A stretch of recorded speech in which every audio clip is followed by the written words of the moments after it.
panibagong obra. Let's go! Yan, for today's video, gagawa tayo ngayon ng three-headed dogs. Yan, galing sa Pinterest yung design ng kliyente natin. And gusto ni client kung ano yung nasa reference yung gagahin. Kaya wala tayong choice dyan, ginawa natin. Diba? Ang style ng technique na ginamit ko rito is yung kung nakapanood kayo sa Ink Master. Sa Ink Master ko lang din kasi napanood eh. Doon ko lang din nakita tong style na to, na ang ginagamit pang shading is yung M1 or RM. Dalawa yung gamit ko rito eh, RM tsaka M1. First time ko itong ginawa dito sa piyesa na to, kung mapapansin nyo. Pag tinitigan ninyo doon sa last part ng video, makikita ninyo yung detalye ng mga body part ng ano. Basta sinumbot na to, makikita nyo puro guhit siya. Nakakala ninyo ginuhitan siya ng 1RM or manipis na 3RM. Pero ang totoo niyan, yun yung mga needle pasada nung M1 tsaka RM. Yun talaga yung ano doon. So doon ko to nakuha sa Ink Master, kaya nagka-idea ako doon kung anong dapat kong gawin. Kasi nung unang binigay sa akin ni client to, share ko lang din naman. Nung binigay sa akin ni client yung reference, nabindang ako. Sabi ko pusang gala pa paano gagawin to, kasi nga puro linya siya. Puro guhit. So, syempre, nag-isip ako ng syempre, madalas naman ako nanonood ng Ink Master. Kaya, madalas din ako nakakakuha ng mga ideas and techniques kung ano mga dapat na gamitin. So, yun. Panoorin nyo, baka makita nyo sa Ink Master yung episode na yan. Dito, halos inabot kami dito ng 6 hours. Almost 6 hours kasi, wala pa kami masyadong pahinga. Kasi nag-i-struggle talaga ako dito kasi bago sa panlasa ko tong pyesa na to. Kaya talagang kapang-kapa ako dito. Pero nag-enjoy ako ng sobra dito kasi si client parang bato. Yan, naka-encounter naman tayo. Pero si client hindi niya to yung unang first time sa akin. First time pangatlo na sa akin ni client to. Isang half back yung gawa ko sa kanya at saka sa tuhod. Kung mapapansin niyo doon ng ni-stencil ko siya, mapapansin ko yung tattoo niya sa tuhod na skull. Yun, bali nakatatlo na ako sa kanya and malalaking pieces talaga yung pinapagawa niya sa akin. And big shoutout sa client ko na to kasi nga naman siya, solid naman siya sumuporta sa akin kasi taga taga Indonesian. Yan. And sa social media ko lang din siya nakilala, kaya nagtiwala and pabalik-balik naman siya kahit paano. And yung trust nandoon palagi. Yun yung sinasabi ko sa inyo mga idol, na kahit hindi kayo masyadong mag-market, kung maganda ang trabaho natin sa kliyente natin, is babalik at babalik yan. Hindi man yan bumalik, sigurado yung recommendation yan, meron yan. Diba? So balik tayo rito sa topic. Ang ginamit ko ritong RL is 5, yung panlinya ko. 5 RL yung ginamit ko dyan.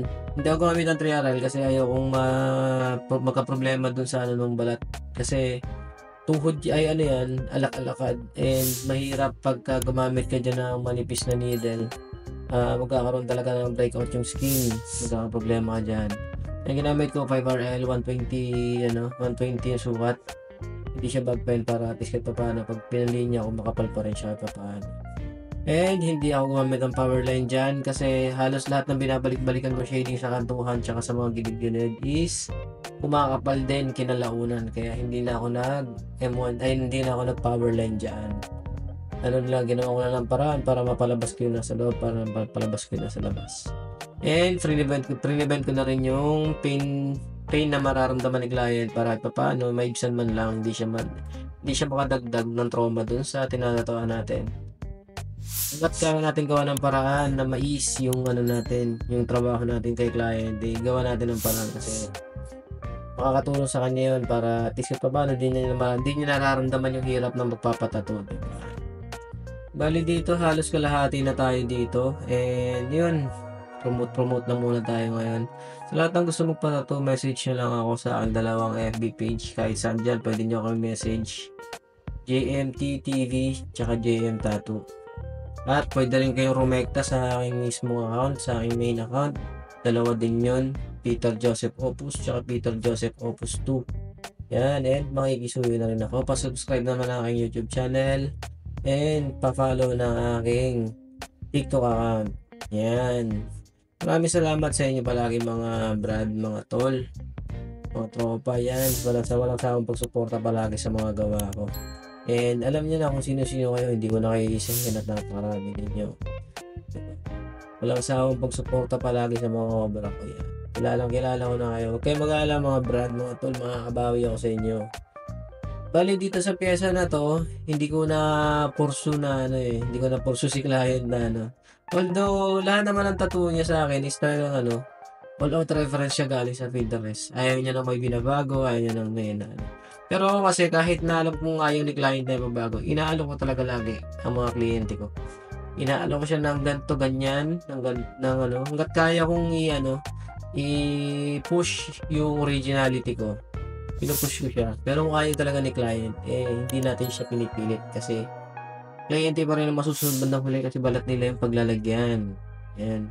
Basta gawin na natin yung trabaho natin na at least kahit paano pinush natin yung original.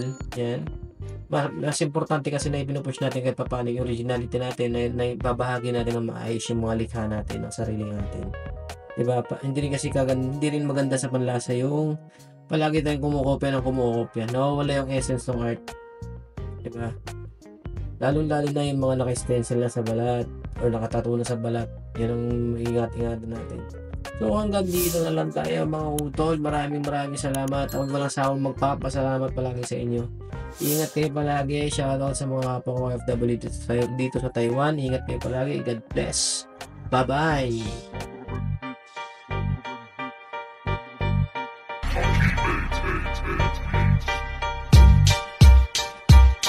Kung gusto mo na solid na tattoo, halika. Si JM Tattoo na sa'yo ang bahala. Sigurado na hindi ka magsisisi. Pakinggan mo ang istorya ko, baka ikay mawili. Kung gusto mo na solid na tattoo, halika. Si JM Tattoo na sa'yo ang bahala. Sigurado na hindi ka magsisisi. Pakinggan mo ang istorya ko, baka ikay mawili. Simula ako magtattoo noong 2015. May talent pala ako noon, hindi ko lang pinapansin. Kasi bata pa sa art, walang masyadong nalalaman. Ng aking nalaman, pwede palang pagkakitaan. Nag-aral mag-isa, YouTube naging sandalan. Mula sa umpisa, dala ko ang aking pangalan. Tinesting at nag-practice sa sarili kong balat. Ang paggaling alam kong hindi yan agad-agad. Nang aking matutunan sa event, agad sumalang. May bago merong veterano, akong nakalaban. Naging sandata ko, mga komento ng hurado. Di nagpakita ng kabal, lagay ko may dihado. Lahat ng salita, pangit o negatibo, ay di ko ininda, tuloy at naging positibo. Malayo man lalakbayin tungo doon sa dulo, ay kakayanin ko, hindi ako susuko. Kung gusto mo na solid na tattoo, halika. Si JM Tattoo na sa'yo ang bahala. Sigurado na hindi ka magsisisi. Pakinggan mo ang istorya ko, baka ikay mawili. Kung gusto mo na solid na tattoo, halika. Si JM Tattoo na sa'yo ang bahala. Sigurado na hindi ka magsisisi.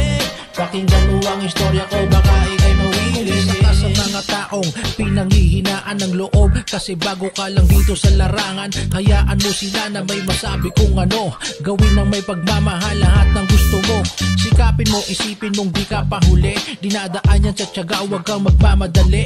Natural lang na sa una ikay magkamali. Tagumpay ay makukuha mo rin bandang huli. Asain mo lang ang talentong sa'yo'y ibinigay. Ang tagumpay na hangad na sa iyong mga kamay. Huwag umasa sa tadhana, mamuhunan ka ng sariling sikap, lagi mong kilusan. Ay sigurado balang araw yan ay magbubunga. Mga pinaghirapan mo magmula sa una, Panginooy kasama mo saan ka man dalhin. Ng mga paasi paglagi mong bitbitin. Kung gusto mo na solid na tattoo, halika. Si JM Tattoo na sa'yo ang bahala. Sigurado na hindi ka magsisisi. Pakinggan mo ang istorya ko, baka ikay mawili. Kung gusto mo na solid na tattoo, halika. Si JM Tattoo na sa'yo ang bahala. Sigurado na hindi ka magsisisi. Pakinggan mo ang istorya ko, baka ikay